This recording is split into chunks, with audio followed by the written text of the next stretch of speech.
Nama Lee Zeno alias Zeno NCT mendadak jadi trending topik di Twitter. Usut punya usut, ternyata viralnya member NCT Dream ini bukan karena karyanya atau wajahnya yang ganteng, tapi karena kasus yang menyeret namanya dan sebuah serial dari negara kita tercinta, Indonesia, yang berjudul Dikta dan Hukum. Penasaran gimana cerita lengkap dari kasus yang menimpa salah satu artis SM Entertainment dan pihak televisi Indonesia ini? Tonton video ini sampai habis.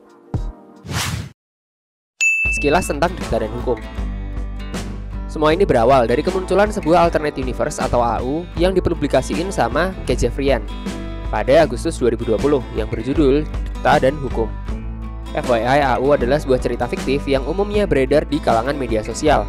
Konsep AU sendiri mirip seperti fanfic, di mana sang pengarang menggunakan orang nyata, misalnya tokoh idola, untuk menjadi karakter utama di alternate universe tersebut. Nah, di AU ini pengarangnya memakai nama tokoh Doyoung dan Jeno, yang karakternya katanya berdasar dari kedua idol itu. Banyak yang baper sama cerita fiksi ini, makanya cerita itu dapat lebih dari 183 likes. Nice. Dan 49.000 retweet di Twitter. Keviralannya berlanjut ke TikTok. Setelah menembus angka 50,2 juta penonton, cerita ini diterbitin dalam bentuk novel setebal 392 halaman oleh penerbit Asoka Aksara X Lovable. Antusias pembaca yang semakin besar pada novel ini bikin salah satu PH Indonesia berani buat nawarin pengarangnya, Dian Farah, buat memfilmkannya. Tindakan ilegal pencatutan nama Jeno. Awalnya masih adem-adem aja, tapi setelah WeTV Indonesia secara resmi ngumumin nama tokoh dan pemerannya, langsung deh para fans NCT, khususnya fansnya Jeno, pada kalap.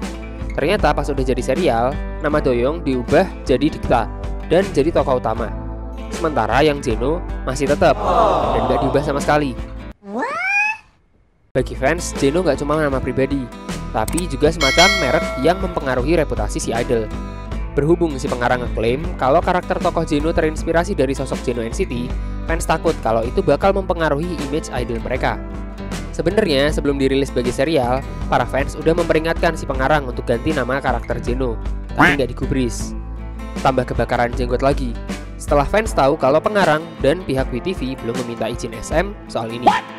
Mirisnya, serial yang bertema tentang keadilan dan hukum ini malah melakukan sesuatu yang melawan hukum, yaitu pencatutan nama tanpa izin.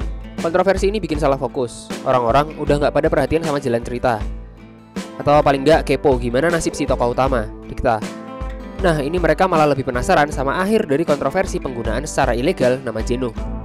Bukannya reda, kontroversi ini malah kedengeran sama fans internasional karena jadi headline di sebuah portal berita K-pop terkenal. Karena situasi makin panas, akhirnya pengarang, penerbit, serta kanal TV penyiarnya merilis permintaan maaf terkait tindakan mereka itu. Hanya saja belum ada keputusan apakah nama Jeno masih dipakai apa diganti.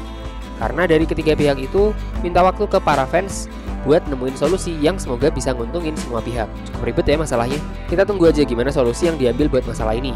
Selagi nunggu kelanjutan dari kasus Jeno ini, klik di kiri atas kalau mau lanjut nonton Jeno. Subscribe biar update terus.